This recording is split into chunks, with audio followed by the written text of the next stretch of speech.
Chapitre I. Lorsque j'avais 6 ans, j'ai vu, une fois, une magnifique image dans un livre sur la forêt vierge qui s'appelait Histoire vécue. Ça représentait un serpent boa qui avalait un fauve. Voilà la copie du dessin. On disait dans le livre, les serpents boa avalent leur proie tout entière, sans la mâcher. Ensuite, ils ne peuvent plus bouger et ils dorment pendant les 6 mois de leur digestion. J'ai alors beaucoup réfléchi sur les aventures de la jungle et, à mon tour, j'ai réussi, avec un crayon de couleur, à tracer mon premier dessin, mon dessin numéro 1. Il était comme ça. J'ai montré mon chef-d'œuvre aux grandes personnes et je leur ai demandé si mon dessin leur faisait peur. Elles m'ont répondu: Pourquoi un chapeau ferait-il peur? Mon dessin ne représentait pas un chapeau. Il représentait un serpent boa qui digérait un éléphant. J'ai alors dessiné l'intérieur du serpent boa, afin que les grandes personnes puissent comprendre. Elles ont toujours besoin d'explications. Mon dessin numéro 2 était comme ça. Les grandes personnes m'ont conseillé de laisser de côté les dessins de serpents boa ouverts ou fermés et de m'intéresser plutôt à la géographie, à l'histoire, au calcul et à la grammaire. C'est ainsi que j'ai abandonné, à l'âge de 6 ans, une magnifique carrière de peintre. J'avais été découragé par l'insuccès de mon dessin numéro 1 et de mon dessin numéro 2. Les grandes personnes ne comprennent jamais rien toutes seules, et c'est fatigant pour les enfants de toujours et toujours leur donner des explications. J'ai donc dû choisir un autre métier, et j'ai appris à piloter des avions. J'ai volé un peu partout dans le monde, et la géographie, c'est exact, m'a beaucoup servi. Je savais reconnaître du premier coup d'œil la Chine de l'Arizona. C'est très utile si l'on est égaré pendant la nuit. J'ai ainsi eu, au cours de ma vie, des tas de contacts avec des tas de gens sérieux. J'ai beaucoup vécu chez les grandes personnes. Je les ai vus de très près. Ça n'a pas trop amélioré mon opinion. Quand j'en rencontrais une qui me paraissait un peu lucide, je faisais l'expérience sur elle de mon dessin numéro 1, que j'ai toujours conservé. Je voulais savoir si elle était vraiment compréhensive. Mais toujours elle me répondait: C'est un chapeau. Alors je ne lui parlais ni de serpent boa, ni de forêt vierge, ni d'étoiles. Je me mettais à sa portée. Je lui parlais de bridge, de golf, de politique et de cravate. Et la grande personne était bien contente de connaître un homme aussi raisonnable. Chapitre 2. J'ai ainsi vécu seul, sans personne avec qui parler véritablement, jusqu'à une panne dans le désert du Sahara, il y a 6 ans. Quelque chose s'était cassé dans mon moteur, et comme je n'avais avec moi ni mécanicien, ni passager, je me préparais à essayer de réussir, tout seul, une réparation difficile. C'était pour moi une question de vie ou de mort. J'avais à peine de l'eau à boire pour 8 jours. Le premier soir, je me suis donc endormi sur le sable à 1000 milles de toute terre habitée. J'étais bien plus isolé qu'un naufragé sur un radeau au milieu de l'océan. Alors vous imaginez ma surprise, au lever du jour, quand une drôle de petite voix m'a réveillé. Elle disait: S'il vous plaît, dessine-moi un mouton. Hein? Dessine-moi un mouton. J'ai sauté sur mes pieds comme si j'avais été frappé par la foudre. J'ai bien frotté mes yeux, j'ai bien regardé, et j'ai vu un petit bonhomme tout à fait extraordinaire qui me considérait gravement. Voilà le meilleur portrait que, plus tard, j'ai réussi à faire de lui. Mais mon dessin, bien sûr, est beaucoup moins ravissant que le modèle. Ce n'est pas ma faute. J'avais été découragé dans ma carrière de peintre par les grandes personnes, à l'âge de 6 ans, et je n'avais rien appris à dessiner, sauf les boas fermés et les boas ouverts. Je regardais donc cette apparition avec des yeux tout ronds d'étonnement. N'oubliez pas que je me trouvais à 1000 milles de toute région habitée. Or mon petit bonhomme ne me semblait ni égaré, ni mort de fatigue, ni mort de faim, ni mort de soif, ni mort de peur. Il n'avait en rien l'apparence d'un enfant perdu au milieu du désert, à 1000 milles de toute région habitée. Quand je réussis enfin à parler, je lui dis: Mais qu'est-ce que tu fais là? Et il me répéta alors, tout doucement, comme une chose très sérieuse: S'il vous plaît, dessine-moi un mouton. Quand le mystère est trop impressionnant, on n'ose pas désobéir. Aussi absurde que cela me sembla, à 1000 milles de tous les endroits habités et en danger de mort, je sortis de ma poche une feuille de papier et un stylographe. Mais je me rappelai alors que j'avais surtout étudié la géographie, l'histoire, le calcul et la grammaire, et je dis au petit bonhomme, avec un peu de mauvaise humeur, que je ne savais pas dessiner. Il me répondit: Ça ne fait rien, dessine-moi un mouton. Comme je n'avais jamais dessiné un mouton, je refis, pour lui, l'un des 2 seuls dessins dont j'étais capable, celui du bois fermé. Et je fus stupéfait d'entendre le petit bonhomme me répondre: Non, non, je ne veux pas d'un éléphant dans un boa. Un boa, c'est très dangereux, et un éléphant, c'est très encombrant. Chez moi, c'est tout petit. J'ai besoin d'un mouton. Dessine-moi un mouton. Alors j'ai dessiné. Il regarda attentivement, puis: Non, celui-là est déjà très malade. Fais-en un autre. Je dessinai. Mon ami sourit gentiment, avec indulgence. Tu vois bien, ce n'est pas un mouton, c'est un bélier. Il a des cornes. Je refis donc encore mon dessin, mais il fut refusé, comme les précédents. Celui-là est trop vieux. Je veux un mouton qui vive longtemps. Alors, faute de patience, comme j'avais hâte de commencer le démontage de mon moteur, je griffonnai ce dessin-ci. Et je lançai: Ça, c'est la caisse. Le mouton que tu veux est dedans. Mais je fus bien surpris de voir s'illuminer le visage de mon jeune juge. C'est tout à fait comme ça que je le voulais. Crois-tu qu'il faille beaucoup d'herbe à ce mouton?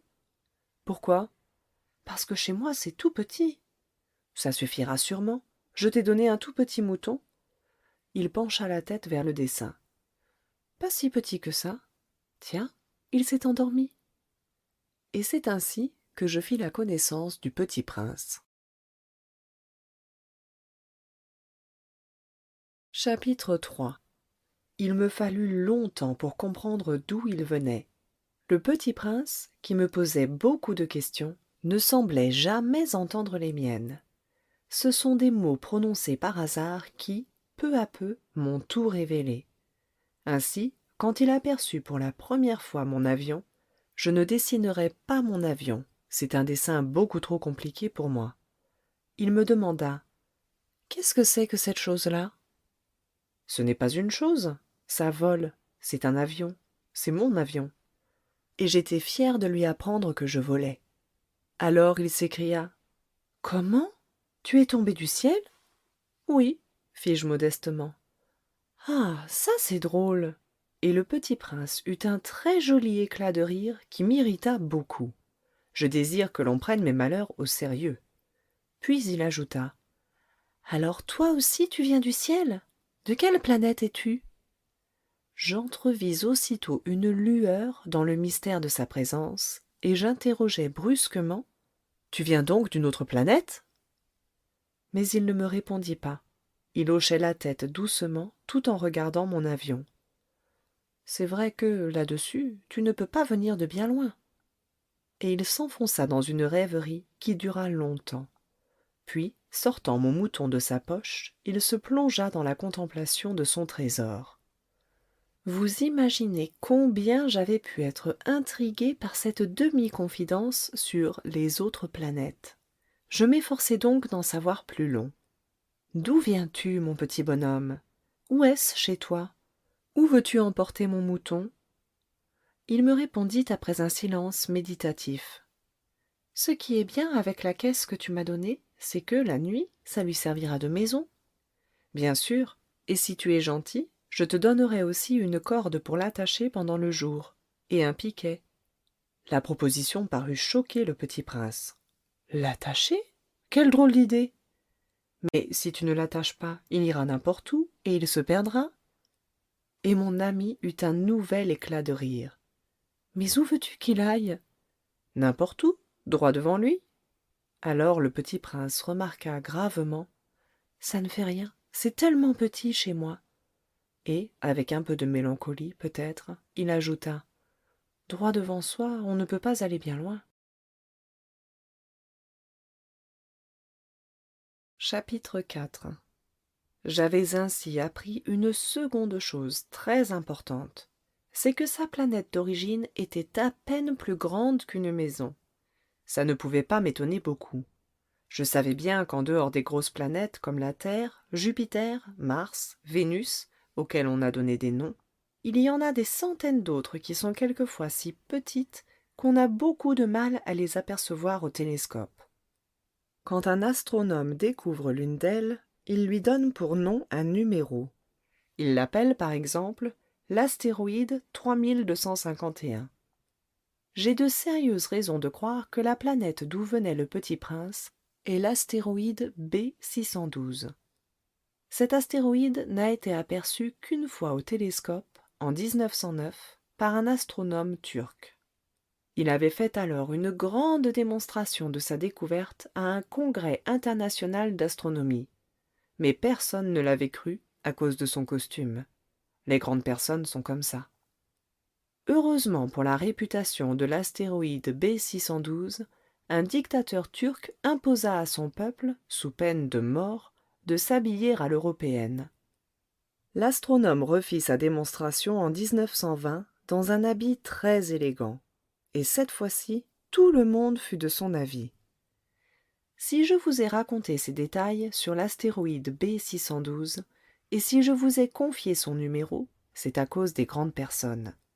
Les grandes personnes aiment les chiffres.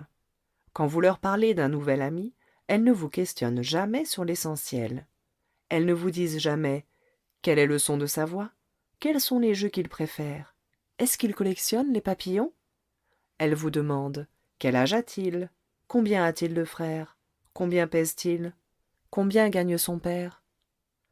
Alors seulement elles croient le connaître. Si vous dites aux grandes personnes: j'ai vu une belle maison en briques roses avec des géraniums aux fenêtres et des colombes sur le toit, elles ne parviennent pas à s'imaginer cette maison. Il faut leur dire: j'ai vu une maison de 100 000 francs.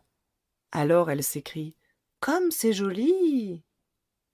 Ainsi, si vous leur dites: la preuve que le petit prince a existé, c'est qu'il était ravissant, qu'il riait et qu'il voulait un mouton. Quand on veut un mouton, c'est la preuve qu'on existe. Elles hausseront les épaules et vous traiteront d'enfant. Mais si vous leur dites: la planète d'où il venait est l'astéroïde B612, alors elles seront convaincues et elles vous laisseront tranquille avec leurs questions. Elles sont comme ça. Il ne faut pas leur en vouloir. Les enfants doivent être très indulgents envers les grandes personnes. Mais bien sûr, nous qui comprenons la vie, nous nous moquons bien des numéros.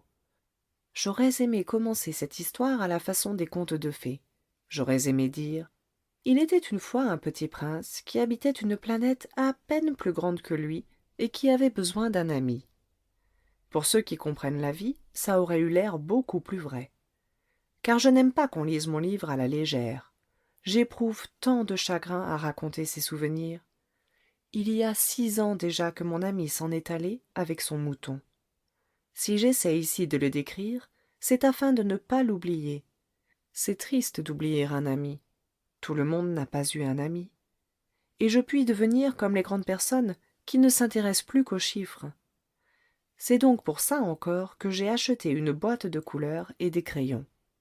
C'est dur de se remettre au dessin, à mon âge, quand on n'a jamais fait d'autres tentatives que celle d'un boa fermé et celle d'un boa ouvert, à l'âge de 6 ans. J'essaierai, bien sûr, de faire des portraits le plus ressemblants possible, mais je ne suis pas tout à fait certain de réussir. Un dessin va, et l'autre ne ressemble plus. Je me trompe un peu aussi sur la taille. Ici le petit prince est trop grand, là il est trop petit. J'hésite aussi sur la couleur de son costume. Alors je tâtonne comme ci et comme ça, tant bien que mal. Je me tromperai enfin sur certains détails plus importants, mais ça, il faudra me le pardonner. Mon ami ne donnait jamais d'explication. Il me croyait peut-être semblable à lui, mais moi, malheureusement, je ne sais pas voir les moutons à travers les caisses. Je suis peut-être un peu comme les grandes personnes. J'ai dû vieillir. Chapitre 5. Chaque jour, j'apprenais quelque chose sur la planète, sur le départ, sur le voyage. Ça venait tout doucement, au hasard des réflexions. C'est ainsi que, le troisième jour, je connus le drame des baobabs. Cette fois-ci encore, ce fut grâce aux moutons, car brusquement le petit prince m'interrogea, comme pris d'un doute grave. C'est bien vrai, n'est-ce pas, que les moutons mangent les arbustes? Oui, c'est vrai. Ah, je suis content. Je ne compris pas pourquoi il était si important que les moutons mangeassent les arbustes. Mais le petit prince ajouta: par conséquent, ils mangent aussi les baobabs? Je fis remarquer au petit prince que les baobabs ne sont pas des arbustes, mais des arbres grands comme des églises, et que, si même il emportait avec lui tout un troupeau d'éléphants, ce troupeau ne viendrait pas à bout d'un seul baobab. L'idée du troupeau d'éléphants fit rire le petit prince.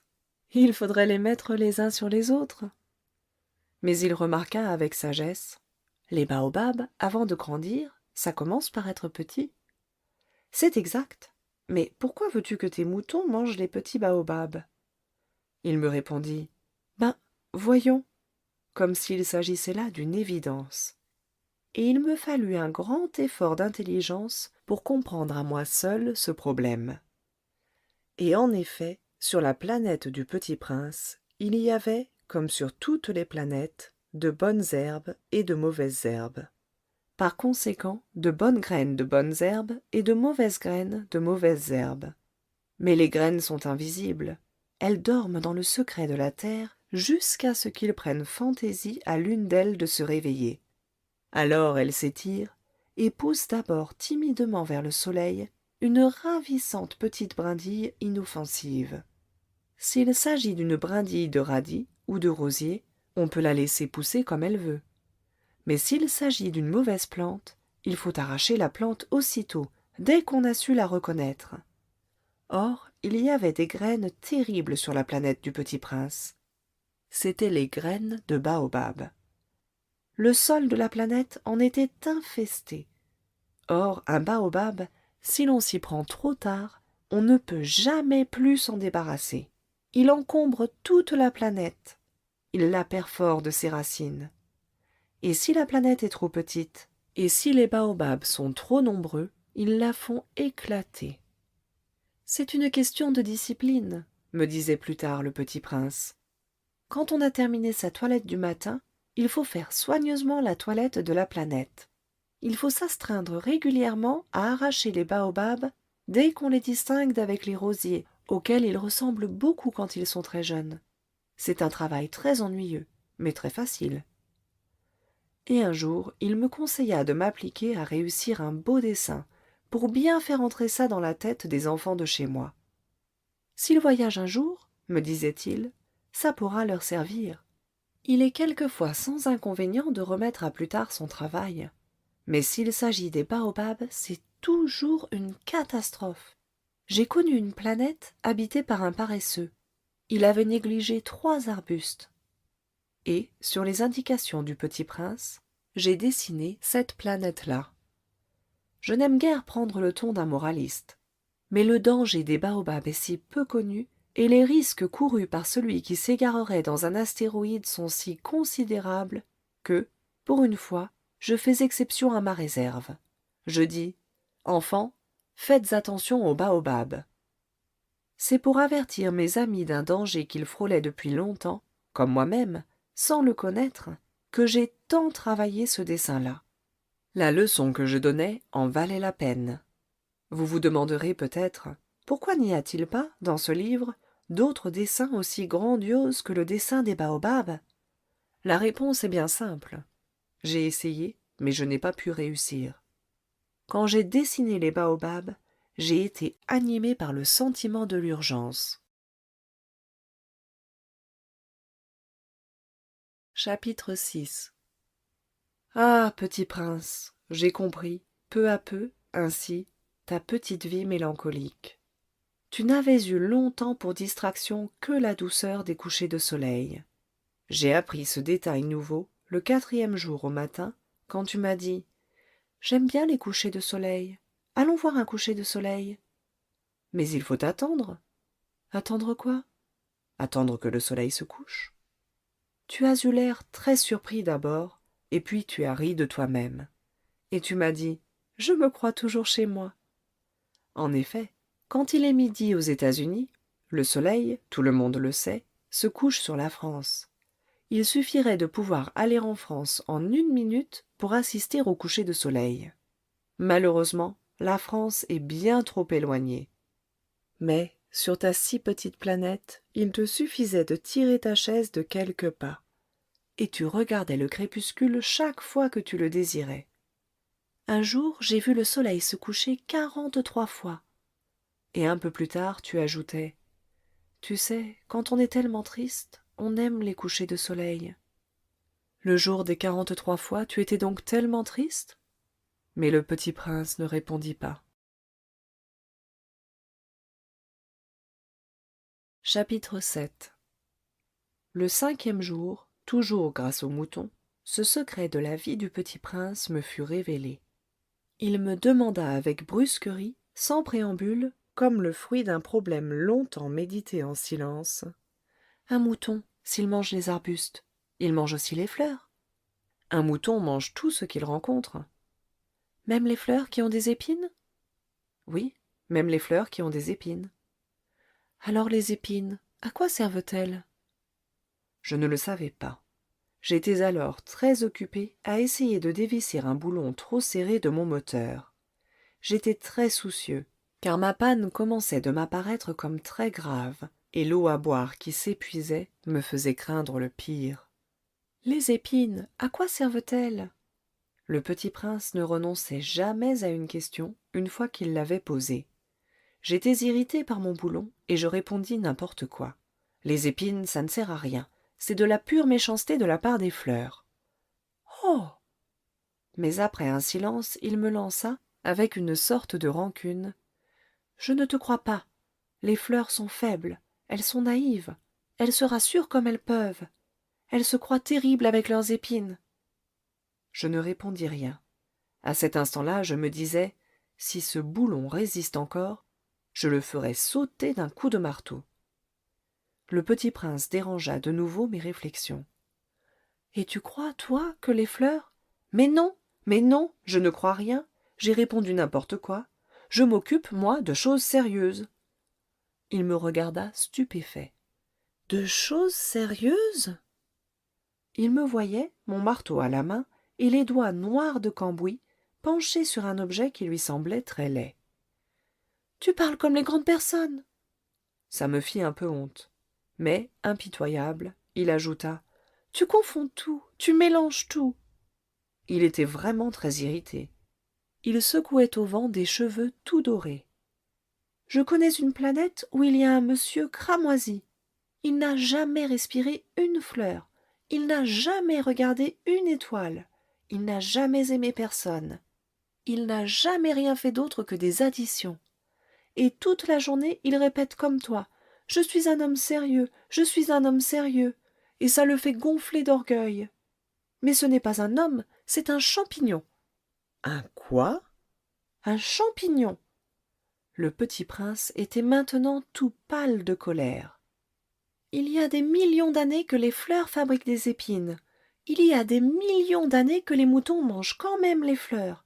Et ce n'est pas sérieux de chercher à comprendre pourquoi elles se donnent tant de mal pour se fabriquer des épines qui ne servent jamais à rien?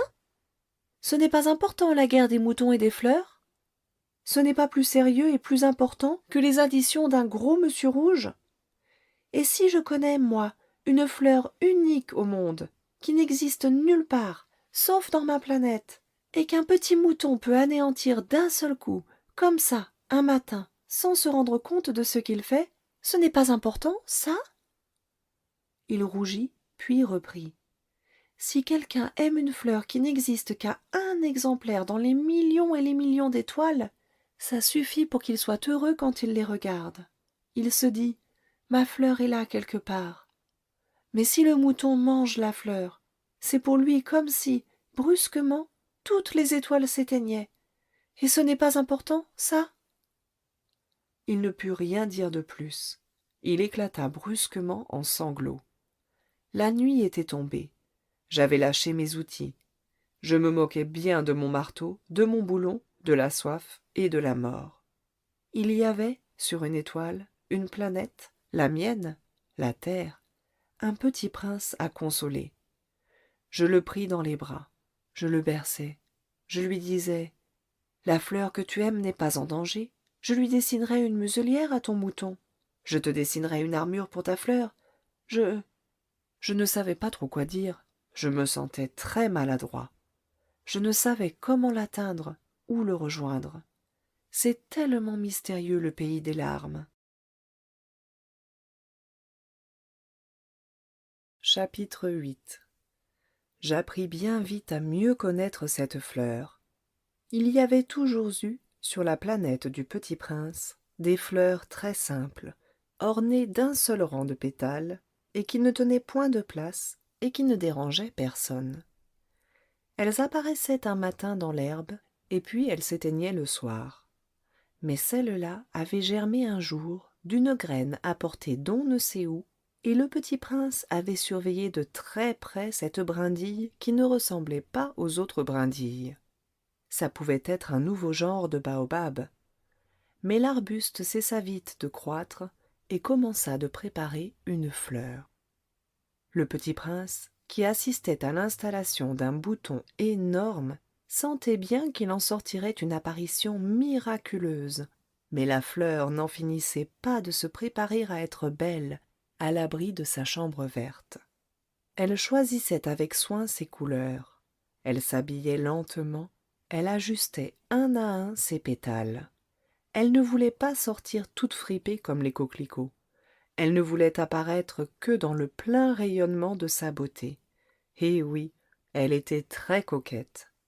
Sa toilette mystérieuse avait donc duré des jours et des jours. Et puis voici qu'un matin, justement à l'heure du lever du soleil, elle s'était montrée. Et elle, qui avait travaillé avec tant de précision, dit en bâillant: «Oh, je me réveille à peine. Je vous demande pardon, je suis encore toute décoiffée.» Le Petit Prince, alors, ne put contenir son admiration. «Que vous êtes belle!» «N'est-ce pas?» répondit doucement la fleur. «Et je suis née en même temps que le soleil.» Le Petit Prince devina bien qu'elle n'était pas trop modeste, mais elle était si émouvante. «C'est l'heure, je crois, du petit déjeuner», avait-elle bientôt ajouté. «Auriez-vous la bonté de penser à moi?»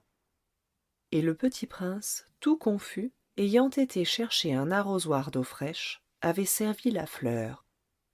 Ainsi l'avait-elle bien vite tourmentée par sa vanité un peu ombrageuse. Un jour, par exemple, parlant de ses 4 épines, elle avait dit au Petit Prince: «Ils peuvent venir, les tigres, avec leurs griffes.» «Il n'y a pas de tigres sur ma planète», avait objecté le Petit Prince. «Et puis les tigres ne mangent pas l'herbe.» «Je ne suis pas une herbe», avait doucement répondu la fleur. «Pardonnez-moi. Je ne crains rien des tigres, mais j'ai horreur des courants d'air. Vous n'auriez pas un paravent?» «Horreur des courants d'air, ce n'est pas de chance pour une plante», avait remarqué le Petit Prince. «Cette fleur est bien compliquée.» «Le soir, vous me mettrez sous globe. Il fait très froid chez vous. C'est mal installé. Là d'où je viens...» Mais elle s'était interrompue. Elle était venue sous forme de graine. Elle n'avait rien pu connaître des autres mondes. Humiliée de s'être laissée surprendre à préparer un mensonge aussi naïf, elle avait toussé 2 ou 3 fois pour mettre le Petit Prince dans son tort. «Ce paravent? J'allais le chercher, mais vous me parliez.» Alors elle avait forcé sa toux pour lui infliger quand même des remords. Ainsi le Petit Prince, malgré la bonne volonté de son amour, avait vite douté d'elle. Il avait pris au sérieux des mots sans importance et était devenu très malheureux. «J'aurais dû ne pas l'écouter», me confia-t-il un jour. «Il ne faut jamais écouter les fleurs. Il faut les regarder et les respirer. La mienne embaumait ma planète, mais je ne savais pas m'en réjouir. Cette histoire de griffes, qui m'avait tellement agacé, eût dû m'attendrir. Il me confia encore. Je n'ai alors rien su comprendre. J'aurais dû la juger sur les actes et non sur les mots. Elle m'embaumait et m'éclairait. Je n'aurais jamais dû m'enfuir. J'aurais dû deviner sa tendresse derrière ses pauvres ruses. Les fleurs sont si contradictoires. Mais j'étais trop jeune pour savoir l'aimer. Chapitre 9. Je crois qu'il profita, pour son évasion, d'une migration d'oiseaux sauvages.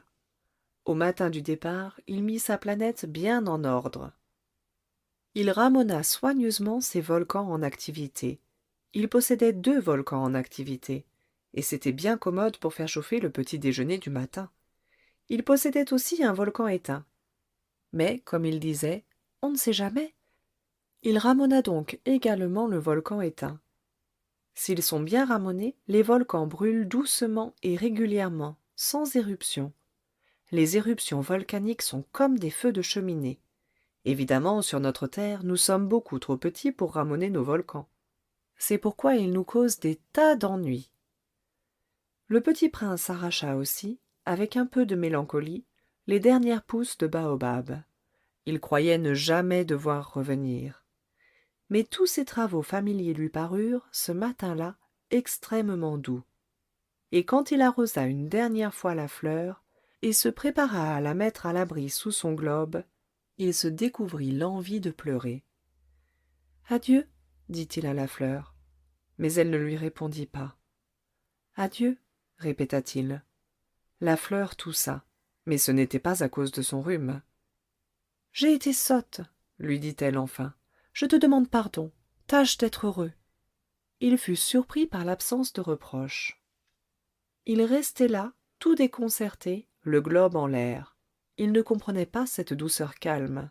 « Mais oui, je t'aime, lui dit la fleur. Tu n'en as rien su, par ma faute. Cela n'a aucune importance. Mais tu as été aussi sot que moi. Tâche d'être heureux. Laisse ce globe tranquille. Je n'en veux plus. Mais le vent? Je ne suis pas si enrhumée que ça. L'air frais de la nuit me fera du bien. Je suis une fleur. Mais les bêtes? Il faut bien que je supporte 2 ou 3 chenilles si je veux connaître les papillons. Il paraît que c'est tellement beau. Sinon, qui me rendra visite? Tu seras loin, toi. Quant aux grosses bêtes, je ne crains rien. J'ai mes griffes. Et elle montrait naïvement ses 4 épines. Puis elle ajouta: Ne traîne pas comme ça, c'est agaçant. Tu as décidé de partir, va-t'en. Car elle ne voulait pas qu'il la vît pleurer. C'était une fleur tellement orgueilleuse. Chapitre 10. Il se trouvait dans la région des astéroïdes 325, 326, 327, 328, 329 et 330. Il commença donc par les visiter pour y chercher une occupation et pour s'instruire. Le premier était habité par un roi. Le roi siégeait, habillé de pourpre et d'hermine, sur un trône très simple et cependant majestueux. « Ah, voilà un sujet !» s'écria le roi quand il aperçut le petit prince. Et le petit prince se demanda: comment peut-il me reconnaître puisqu'il ne m'a encore jamais vu? Il ne savait pas que, pour les rois, le monde est très simplifié. Tous les hommes sont des sujets. « Approche-toi, que je te vois mieux, lui dit le roi, qui était tout fier d'être enfin roi pour quelqu'un. Le petit prince chercha des yeux où s'asseoir, mais la planète était tout encombrée par le magnifique manteau d'hermine. Il resta donc debout, et, comme il était fatigué, il bâilla. « Il est contraire à l'étiquette de bâiller en présence d'un roi, lui dit le monarque. Je te l'interdis. »« Je ne peux pas m'en empêcher, répondit le petit prince tout confus. J'ai fait un long voyage et je n'ai pas dormi. »« Alors, lui dit le roi, je t'ordonne de bâiller. Je n'ai vu personne bâiller depuis des années. Les bâillements sont pour moi des curiosités. Allons, bâille encore, c'est un ordre. »« Ça m'intimide, je ne peux plus, fit le petit prince tout rougissant. Hum, hum, répondit le roi. Alors je t'ordonne tantôt de bâiller et tantôt de... Il bredouillait un peu et paraissait vexé. car le roi tenait essentiellement à ce que son autorité fût respectée. Il ne tolérait pas la désobéissance. C'était un monarque absolu. Mais comme il était très bon, il donnait des ordres raisonnables. Si j'ordonnais, disait-il couramment, si j'ordonnais à un général de se changer en oiseau de mer, et si le général n'obéissait pas, ce ne serait pas la faute du général, ce serait ma faute. Puis-je m'asseoir s'enquit timidement le petit prince.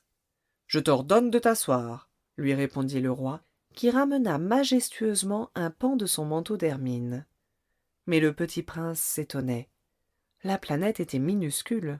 Sur quoi le roi pouvait-il bien régner? Sire, lui dit-il, je vous demande pardon de vous interroger.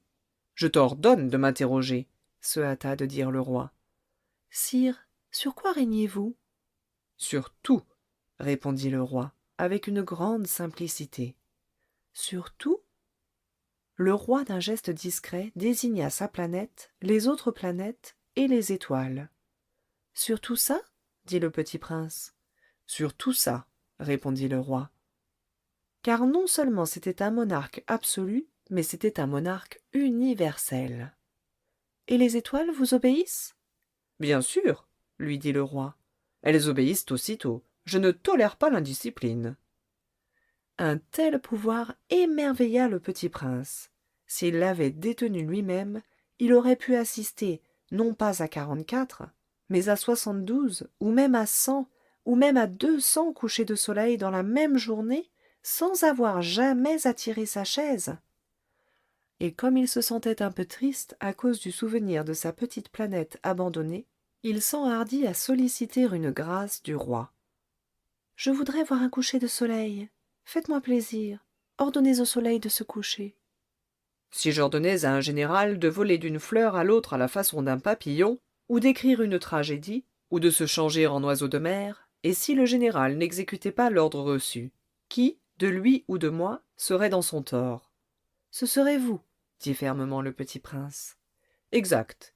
Il faut exiger de chacun ce que chacun peut donner, reprit le roi. L'autorité repose d'abord sur la raison. Si tu ordonnes à ton peuple d'aller se jeter à la mer, il fera la révolution. J'ai le droit d'exiger l'obéissance parce que mes ordres sont raisonnables. Alors mon coucher de soleil? Rappela le petit prince, qui jamais n'oubliait une question une fois qu'il l'avait posée. Ton coucher de soleil, tu l'auras. Je l'exigerai. Mais j'attendrai, dans ma science du gouvernement, que les conditions soient favorables. Quand ça sera-t-il? S'informa le petit prince. Hum, lui répondit le roi, qui consulta d'abord un gros calendrier. Hum, ce sera ce sera ce soir vers 7h40, et tu verras comme je suis bien obéi. Le petit prince bâilla. Il regrettait son coucher de soleil manqué. Et puis il s'ennuyait déjà un peu. Je n'ai plus rien à faire ici, dit-il au roi. Je vais repartir. Ne pars pas, répondit le roi, qui était si fier d'avoir un sujet. Ne pars pas, je te fais ministre. Ministre de quoi? De la justice. Mais il n'y a personne à juger. On ne sait pas, lui dit le roi. Je n'ai pas fait encore le tour de mon royaume. Je suis très vieux, je n'ai pas de place pour un carrosse, et ça me fatigue de marcher. Oh, mais j'ai déjà vu, dit le petit prince, qui se pencha pour jeter encore un coup d'œil sur l'autre côté de la planète. Il n'y a personne là-bas non plus. Tu te jugeras donc toi-même, lui répondit le roi. C'est le plus difficile. Il est bien plus difficile de se juger soi-même que de juger autrui. Si tu réussis à bien te juger, c'est que tu es un véritable sage. Moi, dit le petit prince, je puis me juger moi-même n'importe où. Je n'ai pas besoin d'habiter ici. Dit le roi. Je crois bien que sur ma planète il y a quelque part un vieux rat. Je l'entends la nuit. Tu pourras juger ce vieux rat. Tu le condamneras à mort de temps en temps. Ainsi sa vie dépendra de ta justice. Mais tu le gracieras chaque fois pour l'économiser. Il n'y en a qu'un. Moi, répondit le petit prince, je n'aime pas condamner à mort, et je crois bien que je m'en vais. Non, dit le roi. Mais le petit prince, ayant achevé ses préparatifs, ne voulut point peiner le vieux monarque. Si votre majesté désirait être obéie ponctuellement, Elle pourrait me donner un ordre raisonnable. Elle pourrait m'ordonner, par exemple, de partir avant 1 minute. Il me semble que les conditions sont favorables. Le roi n'ayant rien répondu, le petit prince hésita d'abord, puis, avec un soupir, prit le départ. Je te fais mon ambassadeur, se hâta alors de crier le roi. Il avait un grand air d'autorité. Les grandes personnes sont bien étranges, se dit le petit prince en lui-même durant son voyage. Chapitre 11. La seconde planète était habitée par un vaniteux. Ah ah, voilà la visite d'un admirateur, s'écria de loin le vaniteux dès qu'il aperçut le petit prince. Car, pour les vaniteux, les autres hommes sont des admirateurs. Bonjour, dit le petit prince. Vous avez un drôle de chapeau. C'est pour saluer, lui répondit le vaniteux. C'est pour saluer quand on m'acclame. Malheureusement, il ne passe jamais personne par ici. Ah oui, dit le petit prince qui ne comprit pas. Frappe tes mains l'une contre l'autre, conseilla donc le vaniteux. Le petit prince frappa ses mains l'une contre l'autre. Le vaniteux salua modestement en soulevant son chapeau. Ça, c'est plus amusant que la visite au roi, se dit en lui-même le petit prince, et il recommença de frapper ses mains l'une contre l'autre. Le vaniteux recommença de saluer en soulevant son chapeau. Après 5 minutes d'exercice, le petit prince se fatigua de la monotonie du jeu. Et pour que le chapeau tombe, demanda-t-il, que faut-il faire? Mais le vaniteux ne l'entendit pas. Les vaniteux n'entendent jamais que les louanges. Est-ce que tu m'admires vraiment beaucoup? Demanda-t-il au petit prince. Qu'est-ce que signifie admirer? Admirer signifie reconnaître que je suis l'homme le plus beau, le mieux habillé, le plus riche et le plus intelligent de la planète. Mais tu es seul sur ta planète? Fais-moi ce plaisir, admire-moi quand même. Je t'admire, dit le petit prince en haussant un peu les épaules, mais en quoi cela peut-il bien t'intéresser? Et le petit prince s'en fut. Les grandes personnes sont décidément bien bizarres, se dit-il simplement en lui-même durant son voyage. Chapitre 12. La planète suivante était habitée par un buveur. Cette visite fut très courte, mais elle plongea le petit prince dans une grande mélancolie. « Que fais-tu là » dit-il au buveur, qu'il trouva installé en silence devant une collection de bouteilles vides et une collection de bouteilles pleines. « Je bois, » répondit le buveur d'un air lugubre. « Pourquoi bois-tu » lui demanda le petit prince. « Pour oublier, » répondit le buveur. « Pour oublier quoi » s'enquit le petit prince qui déjà le plaignait. « Pour oublier que j'ai honte, » avoua le buveur en baissant la tête. « Honte de quoi » s'informa le petit prince qui désirait le secourir. « Honte de boire, » acheva le buveur qui s'enferma définitivement dans le silence. Et le petit prince s'en fut, perplexe. « Les grandes personnes sont décidément très très bizarres, » se disait-il en lui-même durant le voyage. Chapitre 13. La quatrième planète était celle du business-man. Cet homme était si occupé qu'il ne leva même pas la tête à l'arrivée du petit prince. « Bonjour, » lui dit celui-ci. « Votre cigarette est éteinte. » 3 et 2 font 5, 5 et 7, 12, 12 et 3, 15. Bonjour, 15 et 7, 22, 22 et 6, 28. Pas le temps de la rallumer. 26 et 5, 31. Ouf, ça fait donc 501 622 731. 500 millions de quoi? Hein, tu es toujours là? 501 millions de... Je ne sais plus. J'ai tellement de travail. Je suis sérieux, moi. Je ne m'amuse pas à des balivernes. 2 et 5, 7. 501 millions de quoi? Répéta le petit prince, qui jamais de sa vie n'avait renoncé à une question une fois qu'il l'avait posée. Le business-man leva la tête. Depuis 54 ans que j'habite cette planète-ci, je n'ai été dérangé que 3 fois. La première fois, ça a été, il y a 22 ans, par un hanneton qui était tombé Dieu sait d'où. Il répandait un bruit épouvantable, et j'ai fait 4 erreurs dans une addition. La seconde fois, ça a été, il y a 11 ans, par une crise de rhumatisme. Je manque d'exercice. Je n'ai pas le temps de flâner. Je suis sérieux, moi. La troisième fois, la voici. Je disais donc 501 millions. Millions de quoi? Le businessman comprit qu'il n'était point d'espoir de paix. Millions de ces petites choses que l'on voit quelquefois dans le ciel. Des mouches? Mais non, des petites choses qui brillent. Des abeilles? Mais non, des petites choses dorées qui font rêvasser les feignants. Mais je suis sérieux, moi. Je n'ai pas le temps de rêvasser. Ah, des étoiles! C'est bien ça, des étoiles. Et que fais-tu de 500 millions d'étoiles? 501 622 731. Je suis sérieux, moi. Je suis précis. Et que fais-tu de ces étoiles? Ce que j'en fais? Oui, Rien. Je les possède. tu possèdes les étoiles. Oui. Mais j'ai déjà vu un roi qui... Les rois ne possèdent pas. Ils règnent sur. C'est très différent. Et à quoi cela te sert-il de posséder les étoiles? Ça me sert à être riche. Et à quoi cela te sert-il d'être riche? À acheter d'autres étoiles si quelqu'un en trouve. Celui-là, se dit en lui-même le petit prince, il raisonne un peu comme mon ivrogne. Cependant, il posa encore des questions. Comment peut-on posséder les étoiles? À qui sont-elles? Riposta, grincheux, le businessman. Je ne sais pas. À personne? Alors, elles sont à moi, car j'y ai pensé le premier.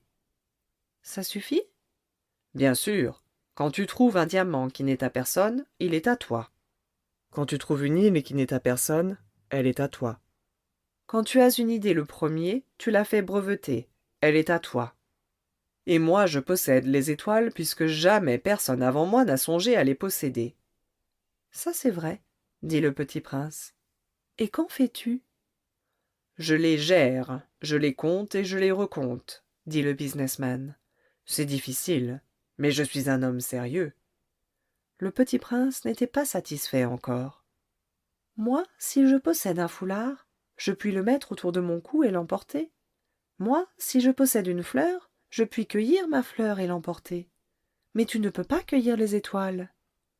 Non, mais je puis les placer en banque. Qu'est-ce que ça veut dire? Ça veut dire que j'écris sur un petit papier le nombre de mes étoiles. Et puis, j'enferme à clé ce papier-là dans un tiroir. Et c'est tout? Ça suffit. C'est amusant, pensa le petit prince. C'est assez poétique, mais ce n'est pas très sérieux. Le petit prince avait sur les choses sérieuses des idées très différentes des idées des grandes personnes. Moi, dit-il encore, je possède une fleur que j'arrose tous les jours. Je possède 3 volcans que je ramone toutes les semaines, car je ramone aussi celui qui est éteint. On ne sait jamais. C'est utile à mes volcans, et c'est utile à ma fleur que je les possède. Mais tu n'es pas utile aux étoiles. Le businessman ouvrit la bouche, mais ne trouva rien à répondre, et le petit prince s'en fut. Les grandes personnes sont décidément tout à fait extraordinaires, se disait-il simplement en lui-même durant le voyage. Chapitre XIV.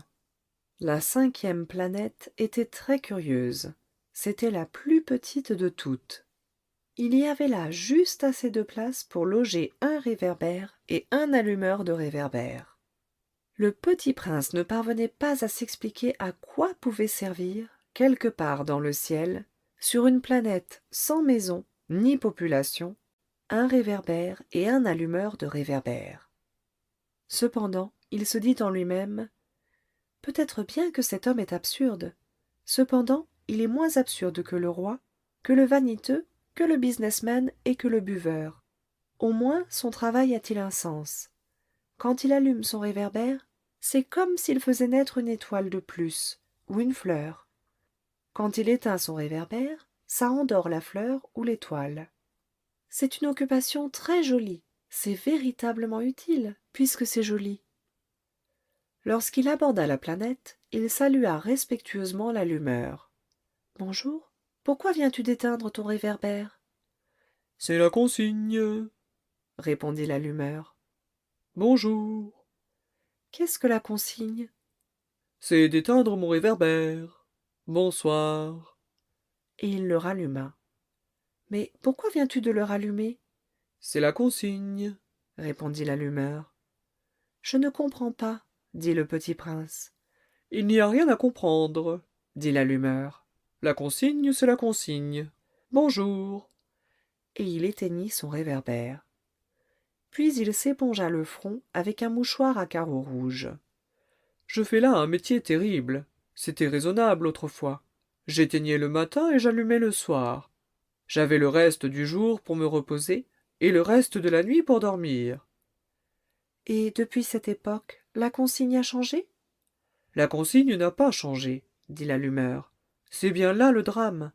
La planète d'année en année a tourné de plus en plus vite, et la consigne n'a pas changé.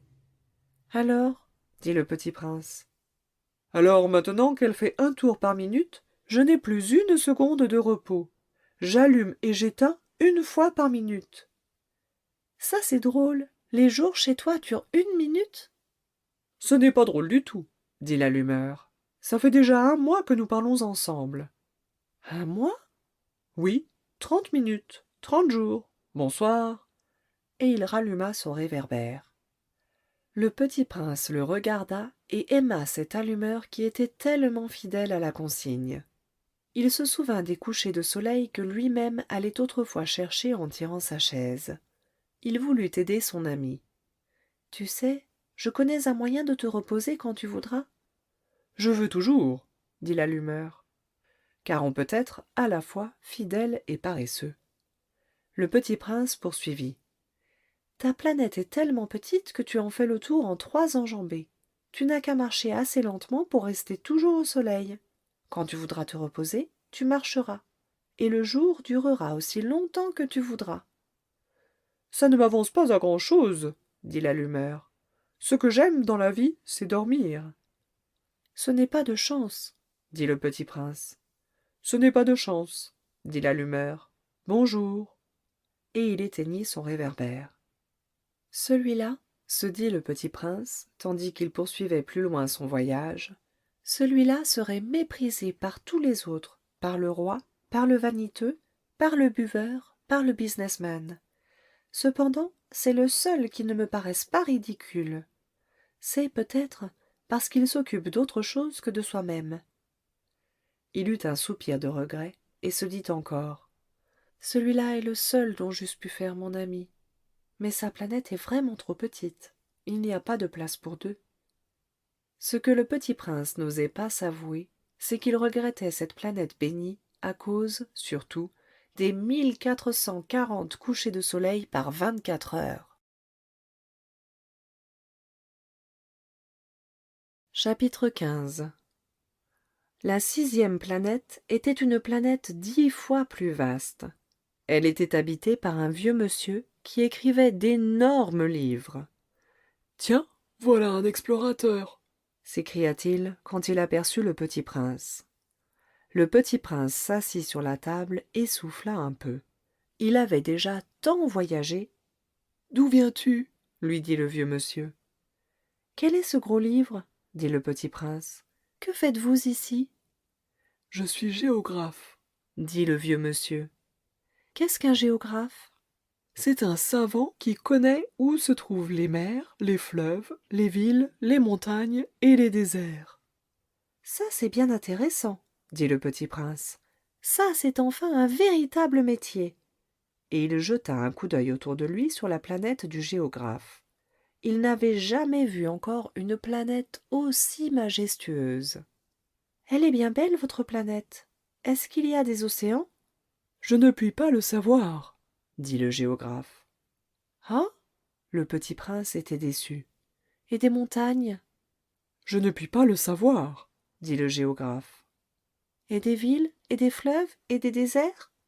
Je ne puis pas le savoir non plus, dit le géographe.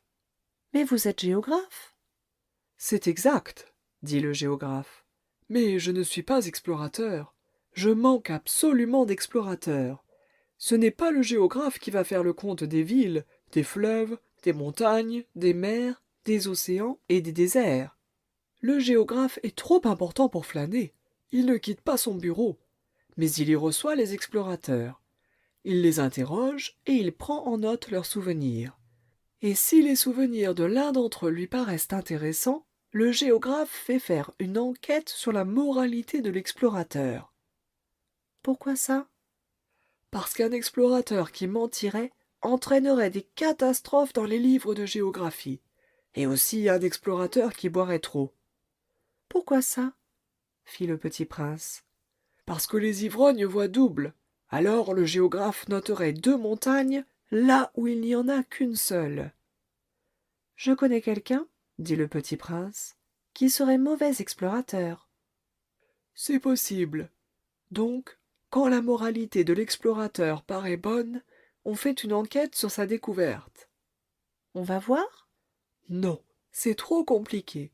Mais on exige de l'explorateur qu'il fournisse des preuves. S'il s'agit par exemple de la découverte d'une grosse montagne, on exige qu'il en rapporte de grosses pierres. Le géographe soudain s'émut. Mais toi, tu viens de loin. Tu es explorateur. Tu vas me décrire ta planète. Et le géographe, ayant ouvert son registre, tailla son crayon. On note d'abord au crayon les récits des explorateurs. On attend, pour noter à l'encre, que l'explorateur ait fourni des preuves. Alors, interrogea le géographe. Oh, chez moi, dit le petit prince, ce n'est pas très intéressant, c'est tout petit. J'ai 3 volcans, 2 volcans en activité et un volcan éteint. Mais on ne sait jamais. On ne sait jamais, dit le géographe. J'ai aussi une fleur. Nous ne notons pas les fleurs, dit le géographe. Pourquoi ça? C'est le plus joli. Parce que les fleurs sont éphémères. Qu'est-ce que signifie éphémère? Les géographies, dit le géographe, sont les livres les plus précieux de tous les livres. Elles ne se démodent jamais. Il est très rare qu'une montagne change de place. Il est très rare qu'un océan se vide de son eau. Nous écrivons des choses éternelles. Mais les volcans éteints peuvent se réveiller?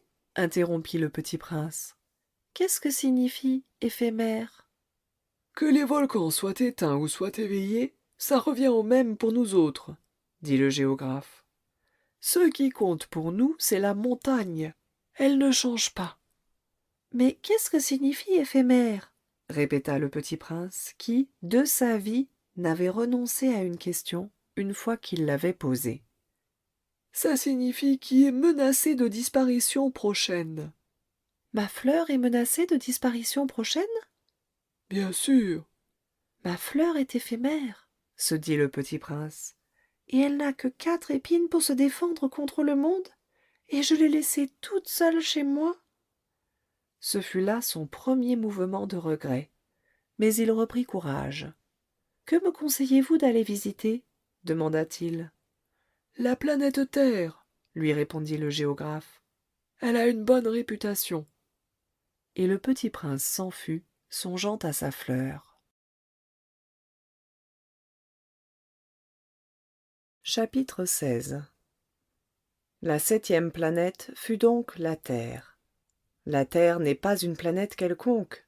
On y compte 111 rois, en n'oubliant pas, bien sûr, les rois nègres, 7000 géographes, 900 000 businessmen, 7 millions et demi d'ivrognes, 311 millions de vaniteux, c'est-à-dire environ 2 milliards de grandes personnes.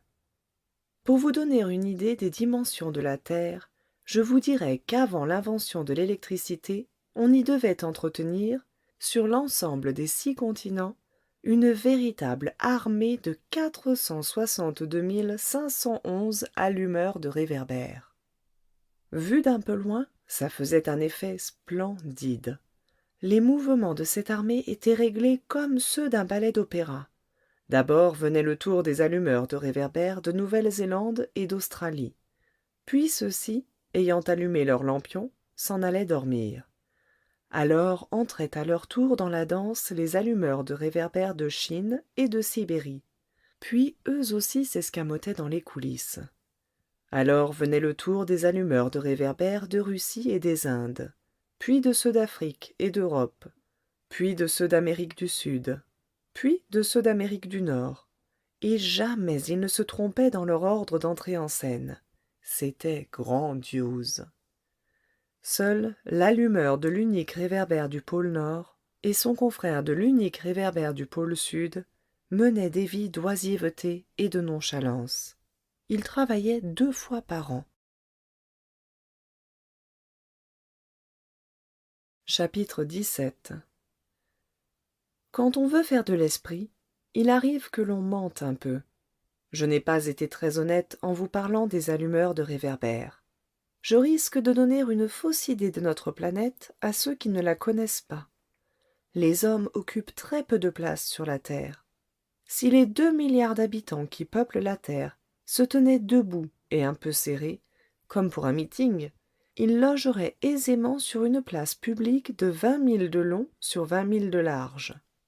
On pourrait entasser l'humanité sur le moindre petit îlot du Pacifique. Les grandes personnes, bien sûr, ne vous croiront pas. Elles s'imaginent tenir beaucoup de place. Elles se voient importantes comme des baobabs. Vous leur conseillerez donc de faire le calcul. Elles adorent les chiffres, ça leur plaira. Mais ne perdez pas votre temps à ce pensum. C'est inutile, vous avez confiance en moi. Le petit prince, une fois sur terre, fut donc bien surpris de ne voir personne. Il avait déjà peur de s'être trompé de planète, quand un anneau couleur de lune remua dans le sable. « Bonne nuit, fit le petit prince à tout hasard. « Bonne nuit, fit le serpent. « Sur quelle planète suis-je tombé ?» demanda le petit prince. « Sur la terre en Afrique, » répondit le serpent. « Ah, il n'y a donc personne sur la terre ?»« Ici, c'est le désert. Il n'y a personne dans les déserts. La terre est grande, » dit le serpent. Le petit prince s'assit sur une pierre et leva les yeux vers le ciel. « Je me demande, dit-il, si les étoiles sont éclairées afin que chacun puisse un jour retrouver la sienne. Regarde ma planète, elle est juste au-dessus de nous, mais comme elle est loin. »« Elle est belle, dit le serpent. Que viens-tu faire ici ?»« J'ai des difficultés avec une fleur, dit le petit prince. »« Ah, fit le serpent. Et ils se turent. « Où sont les hommes ?» reprit enfin le petit prince. « On est un peu seul dans le désert. »« On est seul aussi chez les hommes, » dit le serpent. Le petit prince le regarda longtemps. « Tu es une drôle de bête, » lui dit-il enfin, « mince comme un doigt. »« Mais je suis plus puissant que le doigt d'un roi, » dit le serpent. Le petit prince eut un sourire. « Tu n'es pas bien puissant, tu n'as même pas de pattes, tu ne peux même pas voyager. »« Je puis t'emporter plus loin qu'un navire, » dit le serpent. Il s'enroula autour de la cheville du petit prince comme un bracelet d'or. « Celui que je touche, je le rends à la terre dont il est sorti, » dit-il encore. « Mais tu es pur et tu viens d'une étoile. » Le petit prince ne répondit rien. « Tu me fais pitié, toi si faible, sur cette terre de granit. Je puis t'aider un jour si tu regrettes trop ta planète.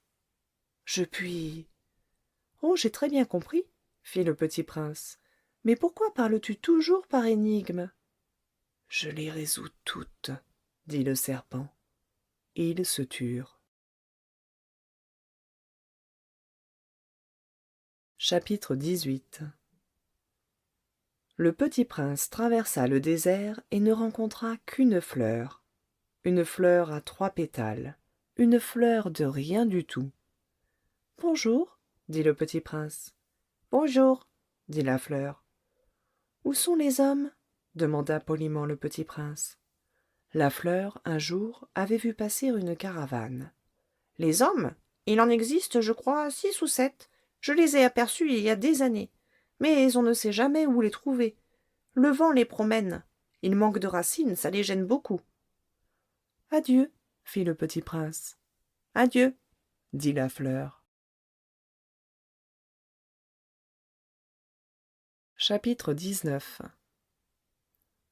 Le petit prince fit l'ascension d'une haute montagne. Les seules montagnes qu'il eût jamais connues étaient les 3 volcans qui lui arrivaient aux genoux, et il se servait du volcan éteint comme d'un tabouret. D'une montagne haute comme celle-ci, se dit-il donc, j'apercevrai d'un coup toute la planète et tous les hommes. Mais il n'aperçut rien que des aiguilles de roc bien aiguisées. Bonjour, dit-il à tout hasard. Bonjour, bonjour, bonjour, répondit l'écho. Qui êtes-vous? Dit le petit prince. Qui êtes-vous? Qui êtes-vous? Qui êtes-vous? Répondit l'écho. Soyez mes amis, je suis seul, dit-il. Je suis seul, je suis seul, je suis seul, répondit l'écho. Quelle drôle de planète, pensa-t-il alors. Elle est toute sèche et toute pointue et toute salée. Et les hommes manquent d'imagination. Ils répètent ce qu'on leur dit. Chez moi j'avais une fleur, elle parlait toujours la première. Chapitre 20. Mais il arriva que le petit prince, ayant longtemps marché à travers les sables, les rocs et les neiges, découvrit enfin une route. Et les routes vont toutes chez les hommes. Bonjour, dit-il. C'était un jardin fleuri de roses. Bonjour, dirent les roses. Le petit prince les regarda. Elles ressemblaient toutes à sa fleur. Qui êtes-vous? Leur demanda-t-il, stupéfait. Nous sommes des roses, dirent les roses. Ah, fit le petit prince. Et il se sentit très malheureux. Sa fleur lui avait raconté qu'elle était seule de son espèce dans l'univers, et voici qu'il en était 5000, toutes semblables, dans un seul jardin. Elle serait bien vexée, se dit-il, si elle voyait ça. Elle tousserait énormément et ferait semblant de mourir pour échapper au ridicule, et je serais bien obligé de faire semblant de la soigner, car, sinon, pour m'humilier moi aussi, elle se laisserait vraiment mourir. Puis il se dit encore, je me croyais riche d'une fleur unique, et je ne possède qu'une rose ordinaire. Ça et mes 3 volcans qui m'arrivent aux genoux, et dont l'un, peut-être, est éteint pour toujours, ça ne fait pas de moi un bien grand prince. Et, couché dans l'herbe, il pleura. Chapitre 21. C'est alors qu'apparut le renard. Bonjour, dit le renard. Bonjour, répondit poliment le petit prince, qui se retourna mais ne vit rien. Je suis là, dit la voix, sous le pommier. Qui es-tu? Dit le petit prince. Tu es bien joli. Je suis un renard, dit le renard. Viens jouer avec moi, lui proposa le petit prince. Je suis tellement triste. Je ne puis pas jouer avec toi, dit le renard. Je ne suis pas apprivoisé. Ah, pardon, fit le petit prince. Mais, après réflexion, il ajouta. Qu'est-ce que signifie apprivoiser? Tu n'es pas d'ici, dit le renard. Que cherches-tu? Je cherche les hommes, dit le petit prince. Qu'est-ce que signifie apprivoiser? Les hommes, dit le renard, ils ont des fusils et ils chassent. C'est bien gênant. Ils élèvent aussi des poules. C'est leur seul intérêt. Tu cherches des poules? Non, dit le petit prince. Je cherche des amis. Qu'est-ce que signifie apprivoiser? C'est une chose trop oubliée, dit le renard. Ça signifie créer des liens. Créer des liens? Bien sûr, dit le renard. Tu n'es encore pour moi qu'un petit garçon tout semblable à 100 000 petits garçons, et je n'ai pas besoin de toi, et tu n'as pas besoin de moi non plus. Je ne suis pour toi qu'un renard semblable à 100 000 renards. Mais si tu m'apprivoises, nous aurons besoin l'un de l'autre. Tu seras pour moi unique au monde. Je serai pour toi unique au monde. Je commence à comprendre, dit le petit prince. Il y a une fleur, je crois qu'elle m'a apprivoisé. C'est possible, dit le renard. On voit sur la terre toutes sortes de choses. Oh, ce n'est pas sur la terre, dit le petit prince. Le renard parut très intrigué. Sur une autre planète? Oui. Il y a des chasseurs sur cette planète-là? Non. Ça, c'est intéressant. Et des poules? Non. Rien n'est parfait, Soupira le renard. Mais le renard revint à son idée. Ma vie est monotone. Je chasse les poules, les hommes me chassent. Toutes les poules se ressemblent et tous les hommes se ressemblent. Je m'ennuie donc un peu. Mais si tu m'apprivoises, ma vie sera comme ensoleillée. Je connaîtrai un bruit de pas qui sera différent de tous les autres. Les autres pas me font rentrer sous terre. Le tien m'appellera hors du terrier comme une musique. Et puis, regarde. Tu vois là-bas les champs de blé? Je ne mange pas de pain. Le blé pour moi est inutile. Les champs de blé ne me rappellent rien. Et ça, c'est triste. Mais tu as des cheveux couleur d'or. Alors ce sera merveilleux quand tu m'auras apprivoisé. Le blé, qui est doré, me fera souvenir de toi. Et j'aimerai le bruit du vent dans le blé. Le renard se tut et regarda longtemps le petit prince. S'il te plaît, apprivoise-moi, dit-il. Je veux bien, répondit le petit prince, mais je n'ai pas beaucoup de temps. J'ai des amis à découvrir et beaucoup de choses à connaître. On ne connaît que les choses que l'on apprivoise, dit le renard. Les hommes n'ont plus le temps de rien connaître. Ils achètent des choses toutes faites chez les marchands. Mais comme il n'existe point de marchands d'amis, les hommes n'ont plus d'amis. Si tu veux un ami, apprivoise-moi. Que faut-il faire? Dit le petit prince. Il faut être très patient, Répondit le renard. tu t'assoiras d'abord un peu loin de moi, comme ça, dans l'herbe. Je te regarderai du coin de l'œil et tu ne diras rien. Le langage est source de malentendus. Mais, chaque jour, tu pourras t'asseoir un peu plus près. Le lendemain revint le petit prince. Il eût mieux valu revenir à la même heure, dit le renard. si tu viens, par exemple, à 4 heures de l'après-midi, dès 3 heures je commencerai d'être heureux. Plus l'heure avancera, plus je me sentirai heureux. À 4 heures déjà, je m'agiterai et m'inquiéterai, je découvrirai le prix du bonheur. Mais si tu viens n'importe quand, je ne saurai jamais à quelle heure m'habiller le cœur. Il faut des rites. Qu'est-ce qu'un rite? Dit le petit prince. C'est aussi quelque chose de trop oublié, dit le renard.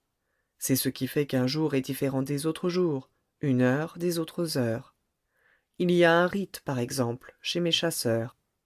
Ils dansent le jeudi avec les filles du village. Alors le jeudi est jour merveilleux. Je vais me promener jusqu'à la vigne.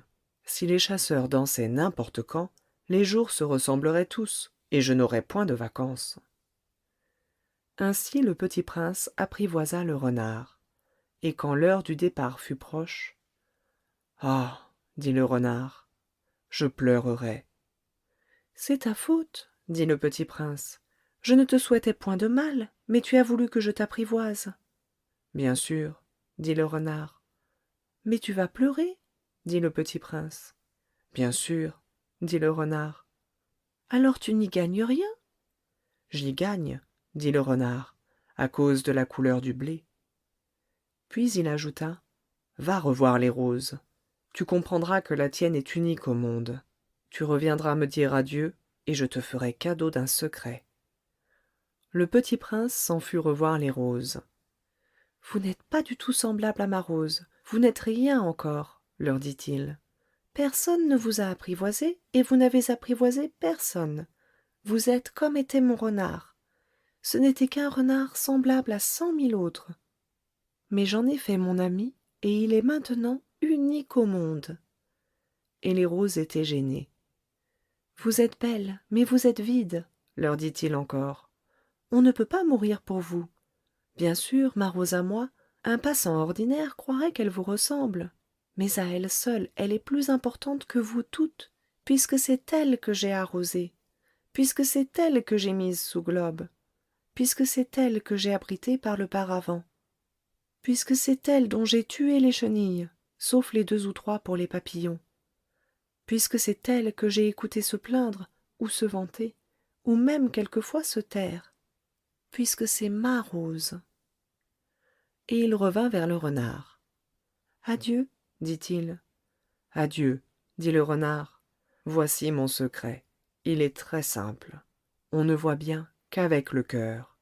L'essentiel est invisible pour les yeux.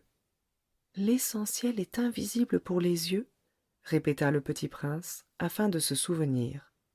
C'est le temps que tu as perdu pour ta rose qui fait ta rose si importante. C'est le temps que j'ai perdu pour ma rose, fit le petit prince, afin de se souvenir. Les hommes ont oublié cette vérité, dit le renard, mais tu ne dois pas l'oublier. Tu deviens responsable pour toujours de ce que tu as apprivoisé. Tu es responsable de ta rose. Je suis responsable de ma rose, répéta le petit prince, afin de se souvenir. Chapitre 22. Bonjour, dit le petit prince. Bonjour, dit l'aiguilleur. Que fais-tu ici? Dit le petit prince. Je trie les voyageurs par paquets de 1000, dit l'aiguilleur. J'expédie les trains qui les emportent, tantôt vers la droite, tantôt vers la gauche. Et un rapide illuminé, grondant comme le tonnerre, fit trembler la cabine d'aiguillage. Ils sont bien pressés, dit le petit prince. Que cherchent-ils? L'homme de la locomotive l'ignore lui-même, dit l'aiguilleur, et gronda en sens inverse un second rapide illuminé. Ils reviennent déjà? Demanda le petit prince. Ce ne sont pas les mêmes, dit l'aiguilleur. C'est un échange. Ils n'étaient pas contents là où ils étaient? On n'est jamais content là où l'on est, dit l'aiguilleur. Et gronda le tonnerre d'un troisième rapide illuminé.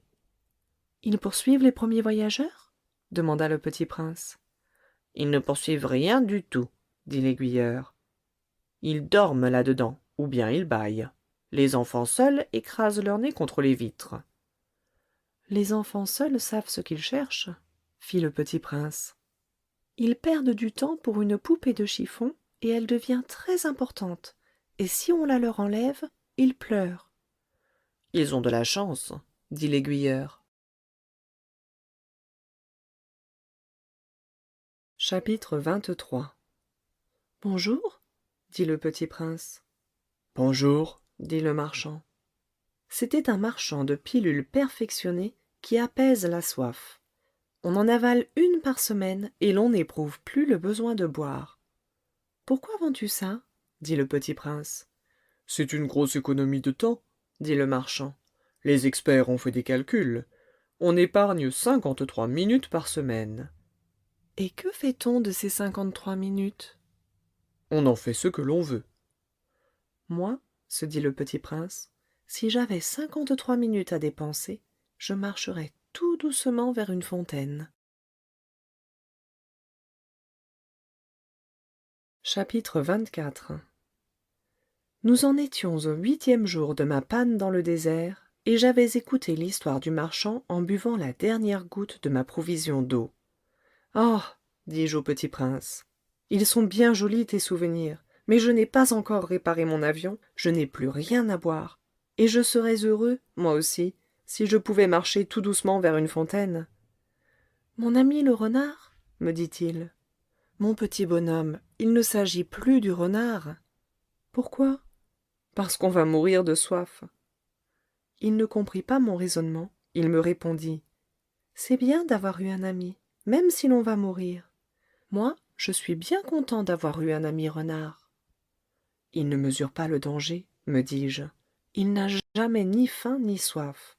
Un peu de soleil lui suffit. Mais il me regarda et répondit à ma pensée. J'ai soif aussi, cherchons un puits. J'eus un geste de lassitude. Il est absurde de chercher un puits, au hasard, dans l'immensité du désert. Cependant, nous nous mîmes en marche.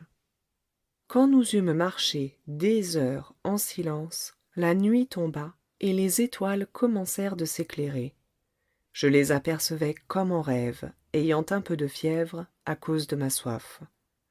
Les mots du petit prince dansaient dans ma mémoire. « Tu as donc soif, toi aussi ?» lui demandai-je. Mais il ne répondit pas à ma question. Il me dit simplement « L'eau peut aussi être bonne pour le cœur. » Je ne compris pas sa réponse, mais je me tus. Je savais bien qu'il ne fallait pas l'interroger. Il était fatigué. Il s'assit. Je m'assis auprès de lui. Et, après un silence, il dit encore: Les étoiles sont belles, à cause d'une fleur que l'on ne voit pas.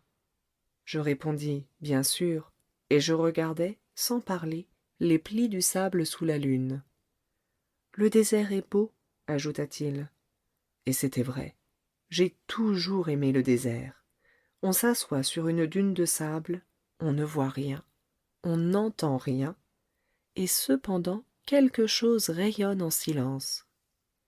Ce qui embellit le désert, dit le petit prince, c'est qu'il cache un puits quelque part.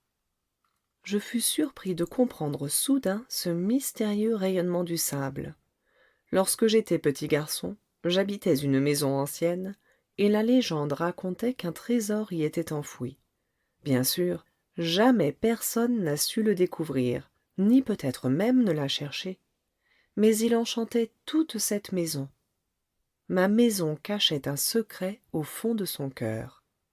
Oui, dis-je au petit prince, qu'il s'agisse de la maison, des étoiles ou du désert, ce qui fait leur beauté est invisible. Je suis content, dit-il, que tu sois d'accord avec mon renard. Comme le petit prince s'endormait, je le pris dans mes bras et me remis en route. J'étais ému. Il me semblait porter un trésor fragile. Il me semblait même qu'il n'y eût rien de plus fragile sur la terre. Je regardais, à la lumière de la lune, ce front pâle, ces yeux clos, ces mèches de cheveux qui tremblaient au vent, et je me disais: ce que je vois là n'est qu'une écorce, le plus important est invisible. Comme ses lèvres entr'ouvertes ébauchaient un demi-sourire, je me dis encore: ce qui m'émeut si fort de ce petit prince endormi, c'est sa fidélité pour une fleur, c'est l'image d'une rose qui rayonne en lui comme la flamme d'une lampe, même quand il dort. Et je le devinais plus fragile encore. Il faut bien protéger les lampes. Un coup de vent peut les éteindre. Et, marchant ainsi, je découvris le puits au lever du jour. Chapitre 25. Les hommes, dit le petit prince, ils s'enfournent dans les rapides, mais ils ne savent plus ce qu'ils cherchent. Alors ils s'agitent et tournent en rond. Et il ajouta: ce n'est pas la peine. Le puits que nous avions atteint ne ressemblait pas aux puits sahariens. Les puits sahariens sont de simples trous creusés dans le sable. Celui-là ressemblait à un puits de village. Mais il n'y avait là aucun village, et je croyais rêver. C'est étrange, dis-je au petit prince. Tout est prêt, la poulie, le seau et la corde. Il rit, toucha la corde, fit jouer la poulie. Et la poulie gémit comme gémit une vieille girouette quand le vent a longtemps dormi. « Tu entends » dit le petit prince. « Nous réveillons ce puits et il chante. » Je ne voulais pas qu'il fît un effort. « Laisse-moi faire, lui dis-je, c'est trop lourd pour toi. » Lentement je hissai le seau jusqu'à la margelle. Je l'y installai bien d'aplomb. Dans mes oreilles durait le chant de la poulie, et, dans l'eau qui tremblait encore, je voyais trembler le soleil. « J'ai soif de cette eau-là, » dit le petit prince. « Donne-moi à boire. » Et je compris ce qu'il avait cherché. Je soulevai le seau jusqu'à ses lèvres. Il but, les yeux fermés. C'était doux comme une fête. Cette eau était bien autre chose qu'un aliment. Elle était née de la marche sous les étoiles, du chant de la poulie, de l'effort de mes bras. Elle était bonne pour le cœur, comme un cadeau.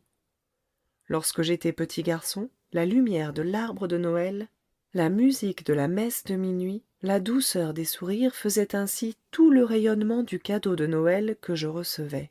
« Les hommes de chez toi, dit le petit prince, cultivent 5000 roses dans un même jardin, et ils n'y trouvent pas ce qu'ils cherchent. »« Ils ne le trouvent pas, répondis-je. »« Et cependant, ce qu'ils cherchent pourrait être trouvé dans une seule rose, ou un peu d'eau. »« Bien sûr, répondis-je. » Et le petit prince ajouta: « Mais les yeux sont aveugles, il faut chercher avec le cœur. » J'avais bu, je respirais bien.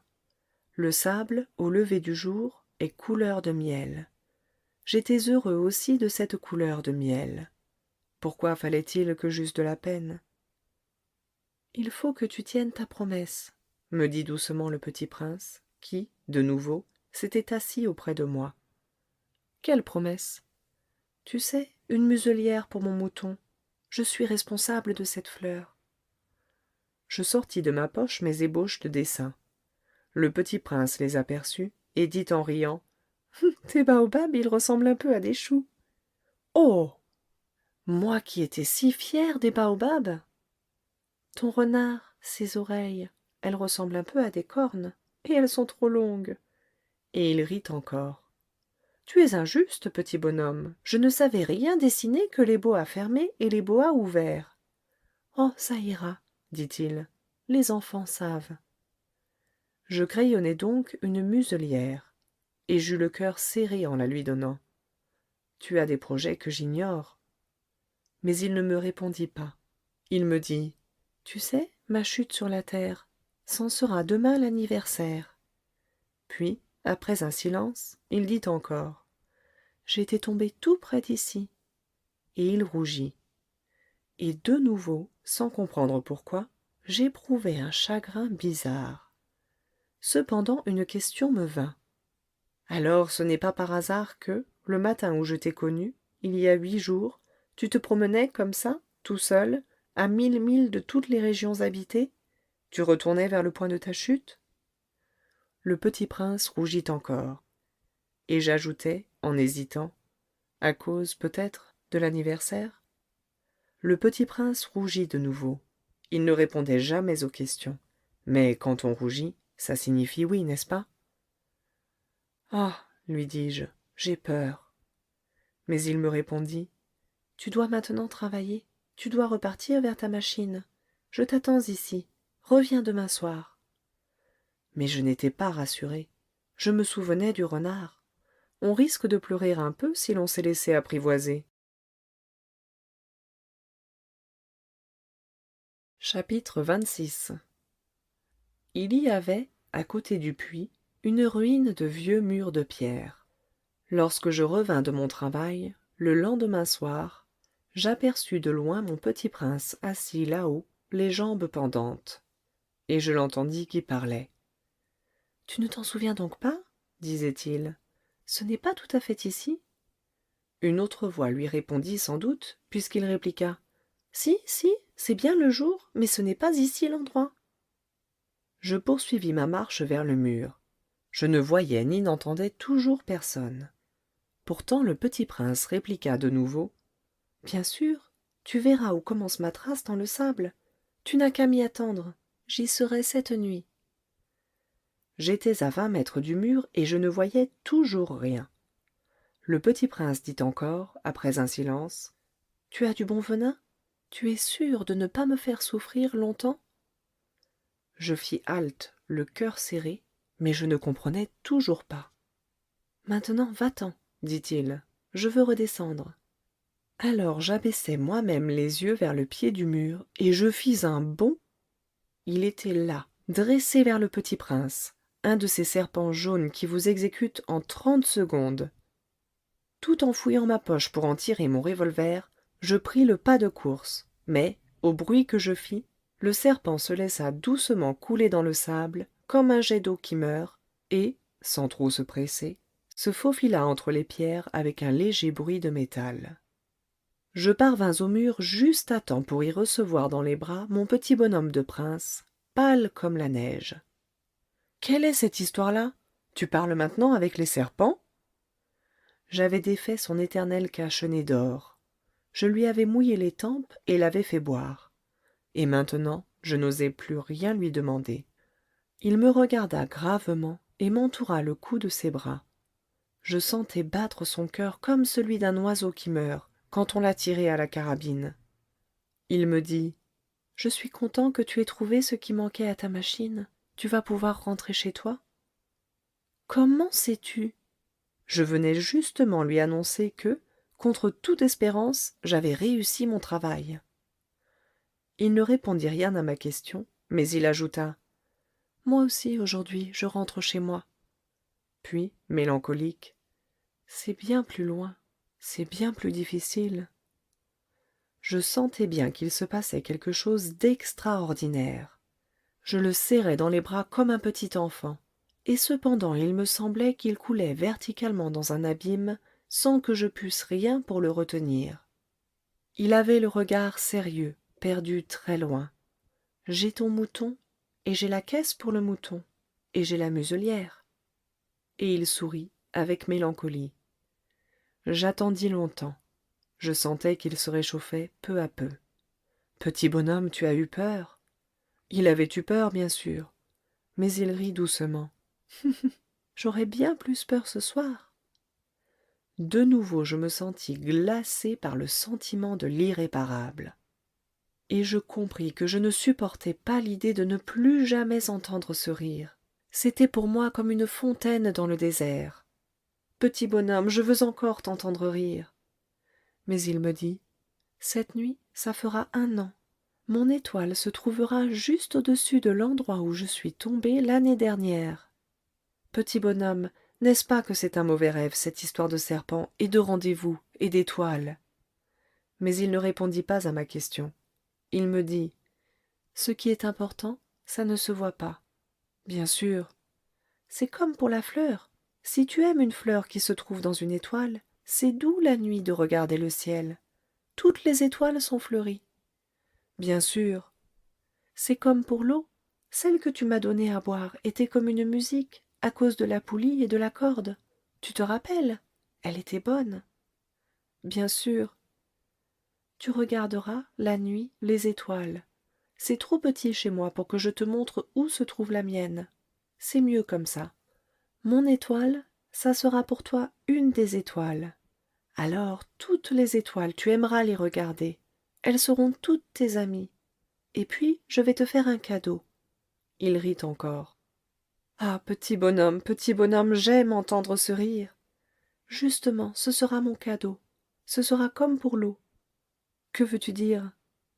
Les gens ont des étoiles qui ne sont pas les mêmes. Pour les uns, qui voyagent, les étoiles sont des guides. Pour d'autres, elles ne sont rien que de petites lumières. Pour d'autres, qui sont savants, elles sont des problèmes. Pour mon businessman, elles étaient de l'or. Mais toutes ces étoiles-là se taisent. Toi, tu auras des étoiles comme personne n'en a. Que veux-tu dire? Quand tu regarderas le ciel, la nuit, puisque j'habiterai dans l'une d'elles, puisque je rirai dans l'une d'elles, alors ce sera pour toi comme si riaient toutes les étoiles. Tu auras, toi, des étoiles qui savent rire. Et il rit encore. Et quand tu seras consolé, on se console toujours, tu seras content de m'avoir connu. Tu seras toujours mon ami. Tu auras envie de rire avec moi. Et tu ouvriras parfois ta fenêtre, comme ça, pour le plaisir. Et tes amis seront bien étonnés de te voir rire en regardant le ciel. Alors tu leur diras, oui, les étoiles, ça me fait toujours rire. Et ils te croiront fou. Je t'aurai joué un bien vilain tour. Et il rit encore. Ce sera comme si je t'avais donné, au lieu d'étoiles, des tas de petits grelots qui savent rire. Et il rit encore. Puis il redevint sérieux. Cette nuit, tu sais, ne viens pas. Je ne te quitterai pas. J'aurai l'air d'avoir mal. J'aurai un peu l'air de mourir. C'est comme ça. Ne viens pas voir ça, ce n'est pas la peine. Je ne te quitterai pas. Mais il était soucieux. Je te dis ça, c'est à cause aussi du serpent. Il ne faut pas qu'il te morde. Les serpents, c'est méchant. Ça peut mordre pour le plaisir. Je ne te quitterai pas. Mais quelque chose le rassura. C'est vrai qu'ils n'ont plus de venin pour la seconde morsure. Cette nuit-là, je ne le vis pas se mettre en route. Il s'était évadé sans bruit. Quand je réussis à le rejoindre, il marchait décidé, d'un pas rapide. Il me dit seulement « Ah, tu es là !» Et il me prit par la main. Mais il se tourmenta encore. « Tu as eu tort. Tu auras de la peine. J'aurai l'air d'être mort et ce ne sera pas vrai. » Moi, je me taisais. « Tu comprends? C'est trop loin. Je ne peux pas emporter ce corps-là. C'est trop lourd. » Moi, je me taisais.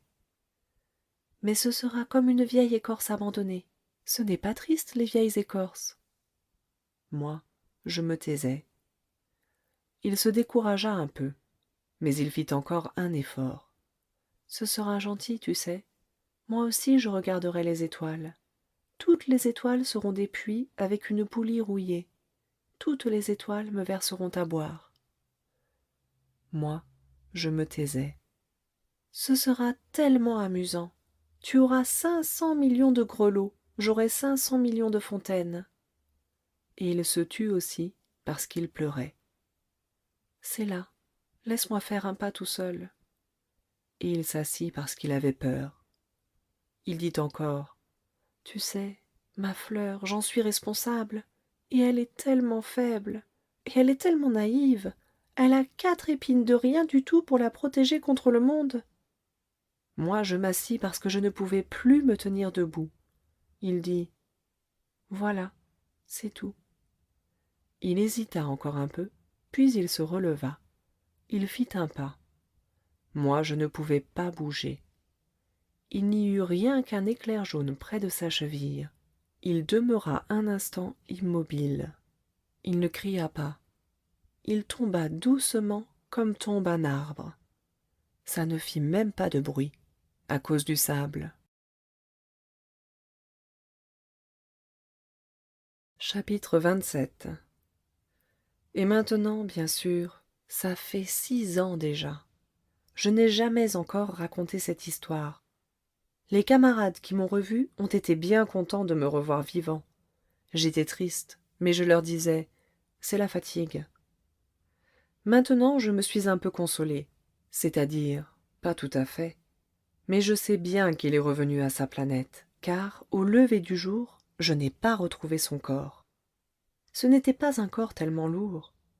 Et j'aime la nuit écouter les étoiles. C'est comme 500 millions de grelots.